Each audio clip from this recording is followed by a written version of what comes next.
c'est parti. Oh là là, moi j'en ai marre, hein, ça suffit là.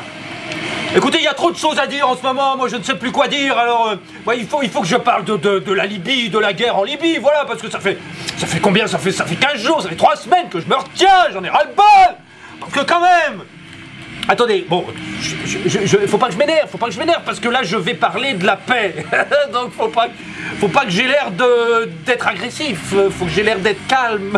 Mais c'est difficile de rester calme quand on voit qu'on est parti faire la guerre dans un pays étranger, quoi, dans un autre pays. Non mais attendez, mais déjà au départ, on a une armée. L'armée, ça sert à quoi? Ça sert à la défense ou à l'intimidation.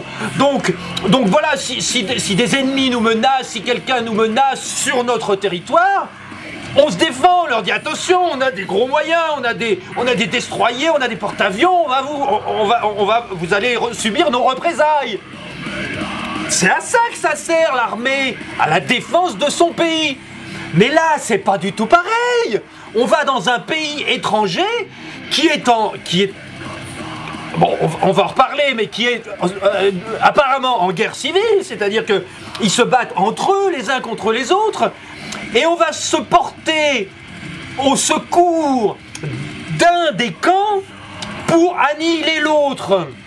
C'est pas la mission de l'armée, je suis désolé, mais si on n'est pas réfractaire au principe de l'armée, il faut reconnaître que l'armée, ça sert à défendre. Voilà, ça sert pas à attaquer, hein, surtout dans un pays. Bon.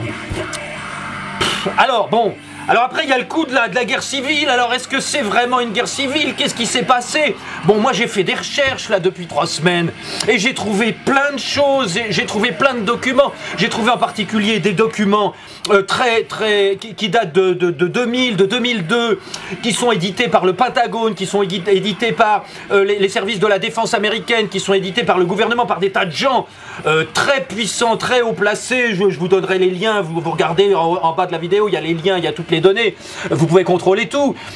Il y a des documents très précis qui parlent de la domination du monde par les États-Unis, par la richesse américaine, par l'armée américaine, pour assurer la paix dans le monde. Et là, je suis mal parti, là. Je suis mal parti parce que ces documents que vous pourrez consulter vous-même nous disent, voilà, il y a des zones dangereuses dans certaines parties du monde et il faut que l'armée américaine soit particulièrement puissante et particulièrement forte pour aller faire le gendarme dans ces parties-là. Mais le gendarme, il sert à quoi? Il sert à aller protéger, il sert à aller séparer des gens qui se battent, il sert à leur redonner leur liberté, à leur redonner leur richesse, à leur redonner ce qu'on leur a pris. Mais là, le problème, c'est que les gendarmes, c'est eux qui prennent tout. C'est ça le problème. C'est que les gendarmes du monde, qui sont les Américains, ils sont les gendarmes parce qu'ils veulent prendre les ressources, les richesses naturelles des pays dans lesquels ils vont, soi-disant, faire la paix. C'est ça le problème, c'est que le gendarme prend parti pour lui-même.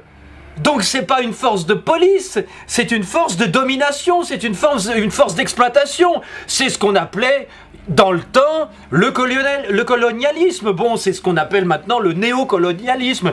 C'est-à-dire que c'est un principe de base pour ramener les ressources et la richesse des pays qu'on domine à la maison. C'est tout, c'est ça qui se passe.